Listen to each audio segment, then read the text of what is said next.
It's been a really long time that Fujifilm had a proper entry-level camera in their lineup, but this is set to change in the second half of 2024. In my opinion, the last real entry-level camera they had was the X-T100 from 2018, but this was also discontinued in 2021. You could buy it new for around 600 euros back then, an amount of money that you would need to buy a second-hand camera if you want to enter the Fujifilm X system today. Fujifilm still has cheaper offerings than their top-of-the-line cameras like the X-H2 and the X-T5, but even those cameras are not really entry-level but rather mid-tier and also carry that mid-tier price. They first released a proper entry-level camera with the XM1 in 2013, which had the X-Trans 1 sensor back then that the XE1 and the X Pro 1 had as well. They offered it in a kit together with the XC16 to 50mm lens for around 800 euros, which was unfortunately just a bit too expensive in comparison to their competitors. This is why they quickly brought a replacement, the XA1, which was basically the same camera, but it had a bias sensor instead of the X-Trans 1 sensor, and that way they could offer it for way less money, for around 600 euros,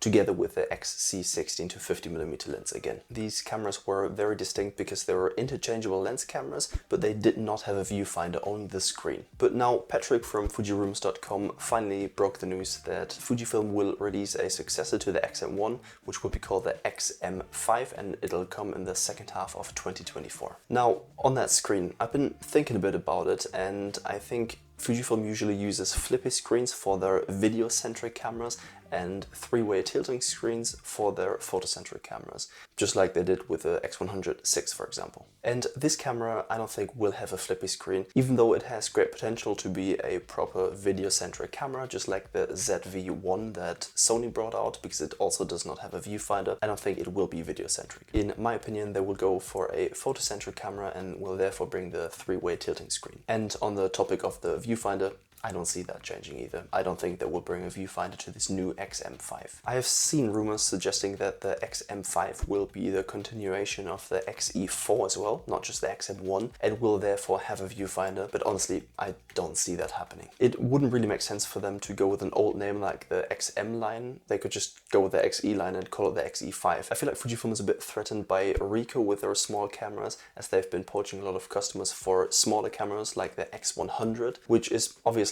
just more expensive as it has an optical and electronic viewfinder. But Ricoh customers show that not everyone wants or needs the viewfinder, and that some people just take the small form factor over having a viewfinder. And I think the XM5 will be exactly that, a small camera without a viewfinder, with a small form factor, especially with the small pancake lenses that Fujifilm offers. Just a camera that you can take anywhere in your pocket. Earlier I mentioned that I doubt it's going to have a flippy screen, but that it's going to be a photocentric camera. A big reason why I think that way is because Fujifilm already has a quote-unquote vlog camera with the XS20. Because this is a camera with a flippy screen, in-body image stabilization and great video capabilities. Therefore, I don't really think there is any need for IBIS in this camera, as it would just increase the price and make it less of an entry-level camera price-wise. Video specs will be limited on this camera as well, I suppose. Maybe in the range of the X-T30 Mark II back then, which offered 4K and 30 frames per second. Again, I think it's just unnecessary to increase this camera's price through putting specs in this camera that most users are unlikely to use. Okay, what sensor will Fujifilm put on this camera? On the one hand, with all the features I mentioned, it wouldn't make sense for them to put the older X-Trans 4 sensor with 26 megapixels on this new camera,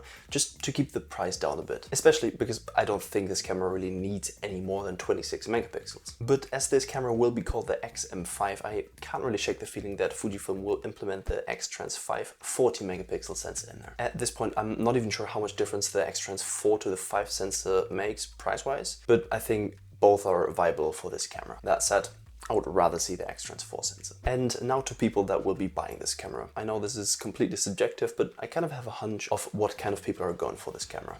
Me.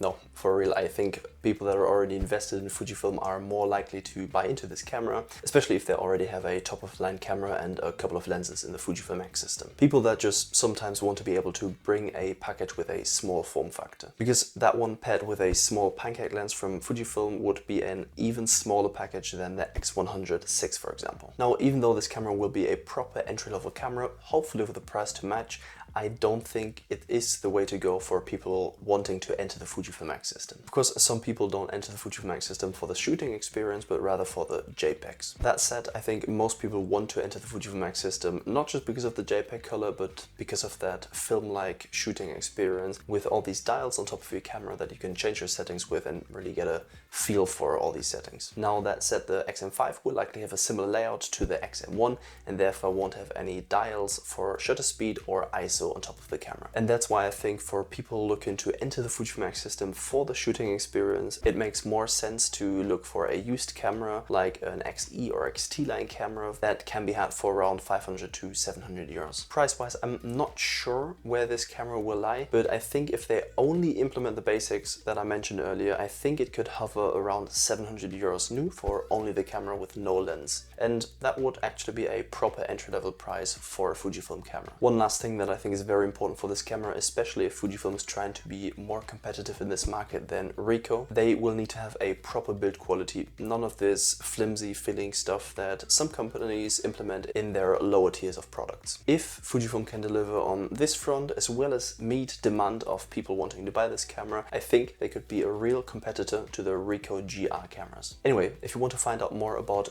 two camera lines that Fujifilm is very likely to release, check out this video right here.